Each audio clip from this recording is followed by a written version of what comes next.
In the windswept moors of the 1810s Yorkshire, where the sky hung heavy with clouds and the earth was a patchwork of stone walls and heather, the village of Blackthorn clung to its traditions like a lifeline. The air carried the scent of peat smoke and damp wool, and the distant bleating of sheep was a constant hum against the howl of the wind. Among the villagers lived Eliza Croft, a girl of 15 with auburn hair that caught the faint sunlight and hazel eyes that held a quiet sorrow. She lived in a crumbling stone cottage at the edge of Blackthorn, its walls stained with moss, its roof sagging under years of neglect. Her mother had died giving birth to a stillborn son when Eliza was 9, leaving her alone with her father, Henry Croft, a farmer whose hands were as hard as the land he worked.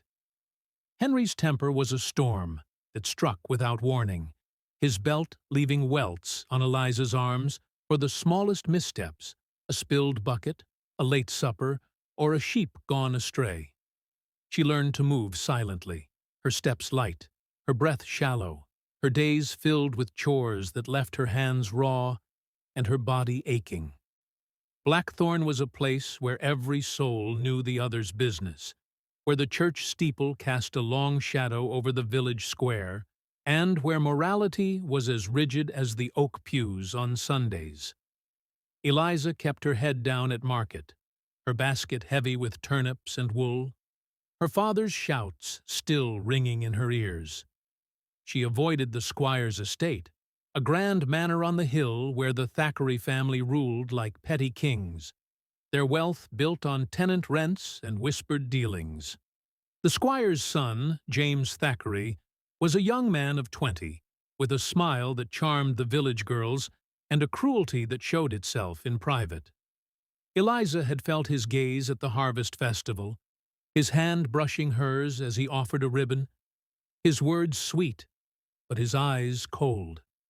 She turned away, her heart uneasy, but James was not a man who accepted refusal. One evening, as dusk painted the moors in shades of violet, Eliza walked home from the village well, a bucket of water sloshing at her side. James appeared on the path, his horse tethered nearby, his voice low as he demanded her attention.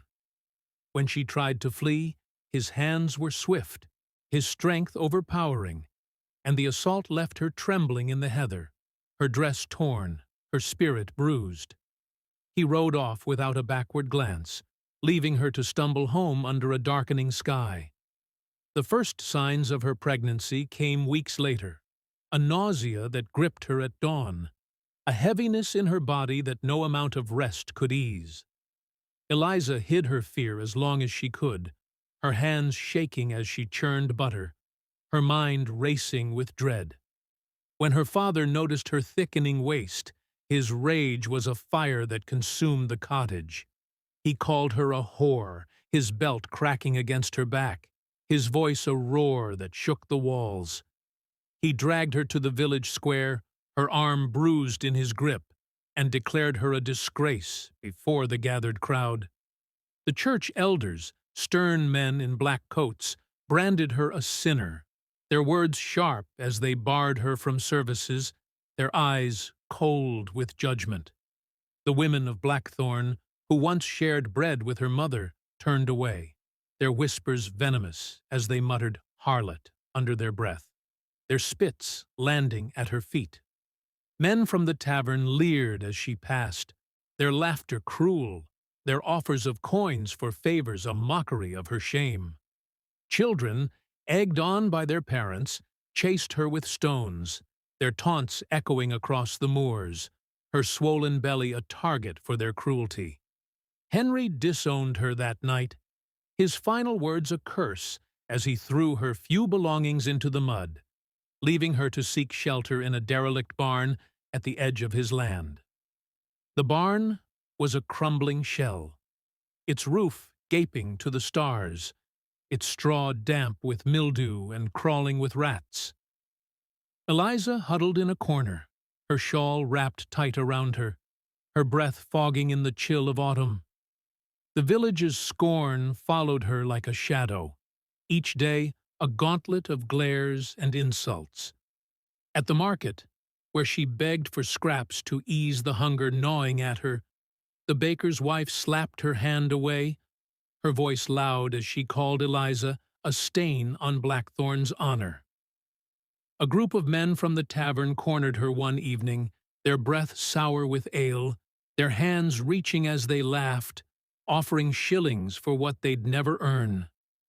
Eliza fled, her heart pounding, her swollen belly slowing her steps, their jeers haunting her as she hid in the moors. The children's cruelty was sharper still, their stones bruising her arms, one striking her cheek as she shielded her stomach, her tears mixing with the blood that trickled down her face. She felt the weight of her isolation, the village's judgment a chain around her neck, but the life growing within her gave her a flicker of purpose, a reason to endure. As winter tightened its grip on Yorkshire, the moors blanketed in frost, Eliza's due date drew near. Her body ached with every step, her belly taut, her strength fading from hunger and cold. She had no one to turn to, her father's cottage a distant light she no longer called home, the village a place of torment. Yet a glimmer of kindness emerged from an unlikely source. Agnes Miller, a midwife in her 50s, with a face lined by years of hard living, had watched Eliza from afar, her own heart heavy with the memory of a daughter lost to fever. Agnes had heard the village's whispers, the elders' decrees, but she believed in mercy over judgment. One night, as a storm raged across the moors, Agnes sought Eliza in the barn, her lantern casting a warm glow against the darkness. She brought a blanket, a loaf of bread, and a promise of help, her hands steady as she checked Eliza's condition. The labor came swiftly, the pain a fire that tore through Eliza's small frame, her cries swallowed by the wind. Agnes knelt beside her, her voice calm, her touch gentle, guiding Eliza through the birth. By dawn, Eliza held a daughter in her arms, a tiny girl with eyes like her own, her cries a fragile song in the stillness of the barn. The days that followed were a blur of exhaustion and cold, but Eliza clung to her child, naming her Lily after the flowers that once grew in her mother's garden. Agnes visited when she could, bringing broth and cloths, her presence a shield against the village's wrath. The midwife risked her own standing, the elders warning her against aiding a fallen girl, but Agnes held firm, her defiance a quiet echo of Eliza's own. The village's harassment continued, the women's glares sharper, the men's taunts bolder, but Eliza's spirit hardened with each passing day. She wrapped Lily in her shawl, her small body warm against her chest, and whispered promises of a better life. She began to gather what little she could, wild berries, scraps from Agnes, a few coins from selling her mother's old comb at a distant market, her mind turning to a future beyond Blackthorn. The squire's son had vanished, his family claiming he'd gone to London. But Eliza vowed to one day confront the Thackeray's, to make them face the pain they'd caused. She dreamed of a day when her daughter could walk through a village without shame, her head high, her path unmarred by stones.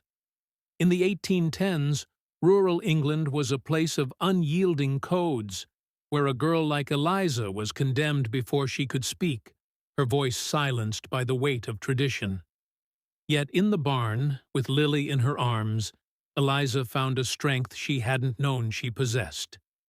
The moors stretched endless around her, their winds carrying whispers of resistance, of a girl who refused to break. She held her daughter close, her resolve a fire that no storm could extinguish, a promise that one day Blackthorn would face its own reckoning.